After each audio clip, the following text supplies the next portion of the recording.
ang laban against Red Bull. Chris Bacana in the ball game right now. Joseph Yo, the ninja! Everything but the shot. Pero recovery on the part of the Coca-Cola Tigers. 3 seconds ang shot clock. Ayaw. Nabla yung kanilang malaking kalamangan dito sa first quarter. Joseph Yo, atake na naman! Hang time. This time, success. Well, the ninja in action, Jason. Kita natin the quickness and the elevation plus the hang time. Pag kinumbine mo yung tatlo na yan, parang ninja. Joseph Yo, product of De La Salle University from the point guard position. Ito si Roger Yap at saka si Paul Artadi nagpapakita parang si Joseph. Will Antonio. Figaro Ali pick inside. Labas kay Joseph Yo. Atake Joseph Yo. Running jumper! Paso! Killer instinct ng Pure Foods ang defending champion.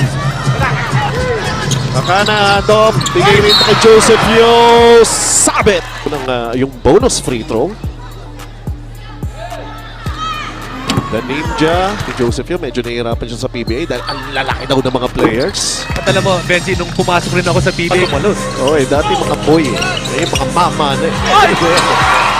Unang 2 points si James Sa Yap. kanya, para sa Pure Foods Chunky Giants. 8 kalamangan ng Coca-Cola Tigers. Bigay kay James Yap. Bibitaw pa uli. The matchup between James Yap and John Arrigo. Nakikita natin ngayon. The challenge was there. Nabitiwan ang bola. Kanina mapupunta. James Yap nasupal pa naman ni Ali Pick. Joseph Yo, excuse me. 16 na puntos na para kay Paul Artadi. Lamang na nga rito. Pure Foods Chunky Giants. 49-47. May Ali Pick na double team. Yo, kanina may press. Ikaw na naman ba? Ikutan si Paul Artadi. MVP. James Yap.